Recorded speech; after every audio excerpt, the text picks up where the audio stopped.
मधुसूदन, श्रावण के शुक्ल पक्ष में जिस नाम की एकादशी होती है, कृपया मेरे सामने उसका वर्णन कीजिए। नमस्कार, मैं आभा शर्मा जावास। यदि आपको मेरा ये प्रयत्न सराहनीय लगा हो तो मुझे सब्सक्राइब करके प्रोत्साहित करें। भगवान श्री कृष्ण बोले, राजन, प्राचीन काल की बात है। द्वापर युग के प्रारंभ का समय था। महिष्मतीपुर में राजा महिजीत अपने राज्य का पालन करते थे, किंतु उन्हें कोई पुत्र नहीं था।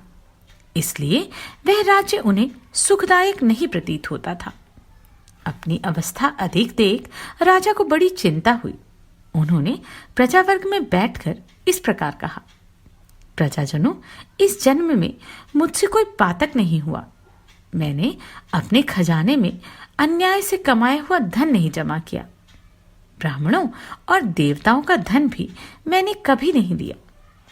प्रजा का पुत्रवत पालन किया, धर्म से पृथ्वी पर अधिकार जमाया तथा दुष्टों को वे बंधु और पुत्रों के समान ही क्यों ना हो दंड दिया है।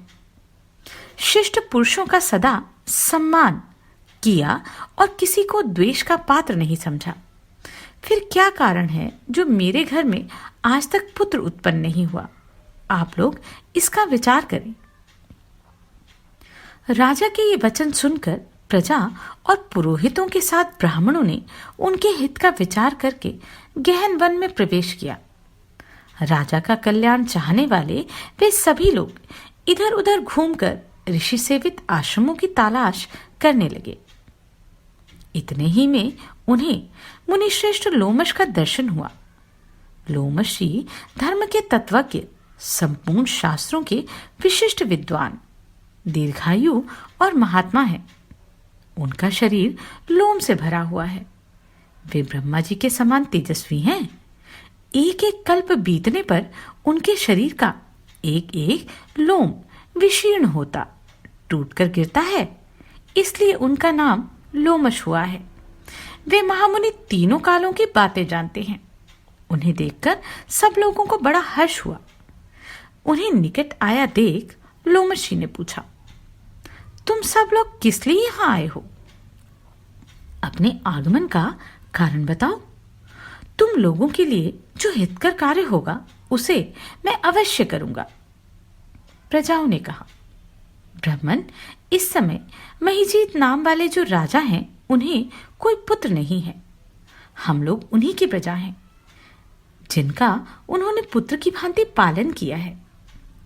उन्हें पुत्रहीन देख उनके दुख से दुखित हो हम तपस्या करने का दृढ़ निश्चय करके यहां आए हैं।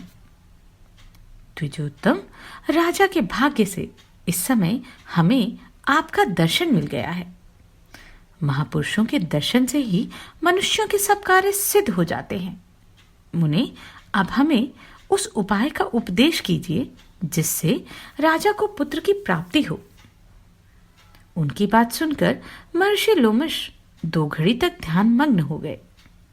तत्पश्चात राजा के प्राचीन जन्म का वृतांत जानकर उन्होंने कहा, प्रजावृंद सुनो। राजा महिजीत पूर्व जन्म में मनुष्यों को चूसने वाला धनहीन वैश्य था। वह वैश्य गांव-गांव घूमकर व्यापार किया करता था। एक दिन ज्येष्ठ के शुक्ल पक्ष में 10वीं तिथि को जब दोपहर का सूर्य तप रहा था, उस गांव की सीमा में एक जलाशय पर पहुंचा। पानी से भरी हुई बावली देखकर वैश्य ने वहां जल पीने का विचार किया। इतने में ही वहां बछड़े के साथ एक गौ भी आ पहुंची। वह प्यास से व्याकुल और ताप से पीड़ित थी, अतः बावली में जाकर जल पीने लगी। वैश्य ने पानी पीती हुई गाय को हाँक कर दूर हटा दिया और स्वयं पानी पिया। उसी पाप कर्म के कारण राजा इस समय पुत्रहीन हुए हैं। किसी जन्म के पुण्य से उन्हें अकंटक राज्य की प्राप्ति हुई है। प्रजाओं ने कहा, मुने, पुराण में सुना जाता है कि प्रायश्चित रूप पुण्य से पाप नष्ट हो जाता है। अतः पुण्य का उपदेश दीजिए जिससे उस पाप का नाश हो जाए।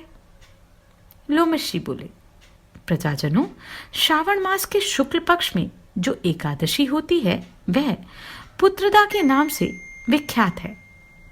वह मनोवांछित फल प्रदान करने वाली है। तुम लोग उसी का व्रत करो।